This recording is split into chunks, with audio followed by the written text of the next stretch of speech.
جی السلام علیکم سر، کیا حال ہیں آپ کے؟ بہت شکریہ امجد شاہی صاحب، اللہ تعالیٰ آپ کو زندگی اور صحت دے. بڑی ہمت اور محنت کے ساتھ آپ برطانیہ کے اندر جو کام کر رہے ہیں، آپ کی خدمات کو بڑا سراہا جا رہا ہے. آپ پاکستان کے ساتھ کھڑے ہیں، عوام کے ساتھ کھڑے ہیں اور انصاف کے ساتھ کھڑے ہیں. جی بالکل، انشاءاللہ ہماری یہ کوشش رہے گی. لیکن سر آپ پہلی بات تو یہ ہے کہ ان لوگوں کو مجھے اب ان کے میسیجز نہیں آتے جو مجھے یہ پوچھتے تھے کہ حضرت صدیق صاحب لندن میں کیوں ہیں، واپس کیوں نہیں جا رہے، وہ عمران خان کو اکیلا چھوڑ آئے ہیں.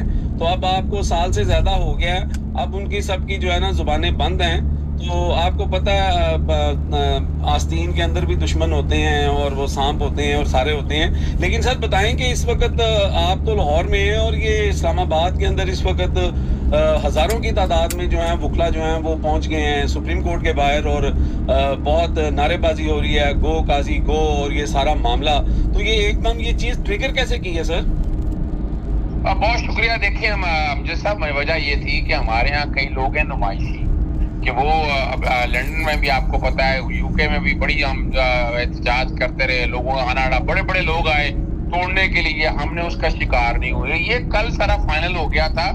ہمارا بنیادی طور پر یہ ویسے تو لاہور سے تحریک باقاعدہ شروع ہو چکی ہوئی ہے. لاہور میں بہت بڑا آپ کو پتا ہے جلسہ ہوا تھا، وکلا کنونشن ہوا تھا، اور پھر ہم یہاں سے لے کر چیری کراس تک باقاعدہ مارچ کیا تھا. یہ صرف یہی معاملہ نہیں رہنا، یہ پورے پاکستان میں پھیلے گا، پورے پاکستان میں یہ بات جائے گی.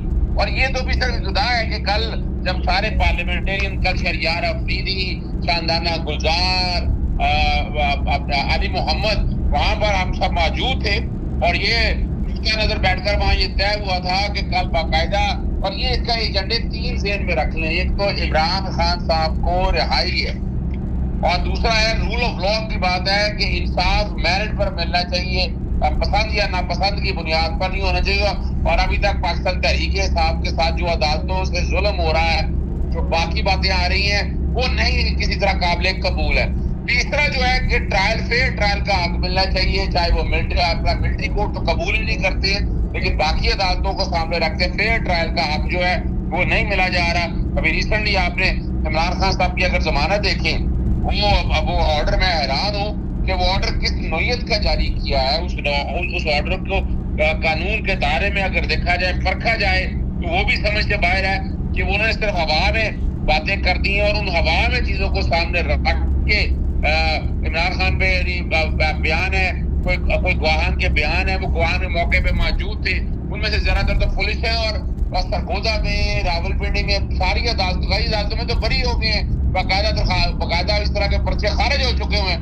تو اس سٹیج کے اوپر یہ جو بیان اس طرح کا دینا ہے نا، یہ بتا یہ رہا ہے، یہ کوشش یہ کر رہے ہیں کہ کس طرح سے عمران خان اندر ہے، لیکن یہ معاملہ رکنے والا نہیں ہے. یہ بات بہت تیزی سے آگے جاتی ہوئی آپ اگست اور ستمبر تک دیکھیں گے، جس طرح وکلا نہیں، پارلیمنٹیرین نہیں، عوام بھی انشاءاللہ سڑکوں پہ ہوگی، اور اس وقت تک چیزیں بھی ساری سامنے آ جائیں گی. فارم 45 اور 47 کا ایک نتیجہ ہے نا، وہ بھی نکل کے سامنے آ جائے گا. لیکن سر یہ جو سارا اس وقت جو اجرت میں یہ سارے کام ہو رہے ہیں، جس طرح عدت کیس جو ہے وہ اس کو صاف ظاہر ہو رہا ہے کہ وہ اڑنے جا رہا ہے، اور اس کے بعد ان کی جو 9 مئی کے کیسز میں ضمانتیں کینسل کرنا، اور پھر یہ سارا کہ ان کو اندر رکھنے کا، تو پلان تو ان کا یہ ہے. تو میرا خیال ہے کہ یہ اس کے اوپر عمران خان صاحب نے جو قاضی صاحب کے اوپر عدم اعتماد کر دیا ہے، آپ کیا سمجھتے ہیں کہ یہ صحیح فیصلہ ہے عمران خان صاحب کا؟ پہلے آنا چاہیے تھا، دیر ہو گئی ہے، یا کیا کہتے ہیں آپ؟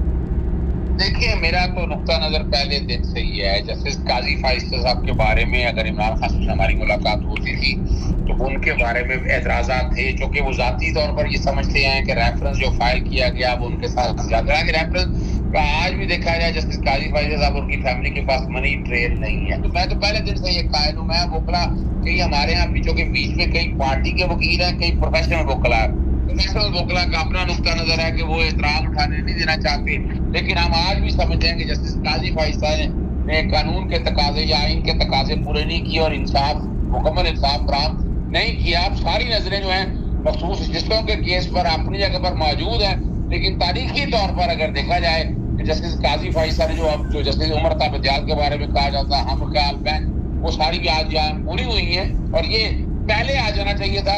لیکن یہ عمران خان نے پہلا بہت بڑا ڈیسیجن اپنے طیب لیا ہے. وکلا کی بات انہوں نے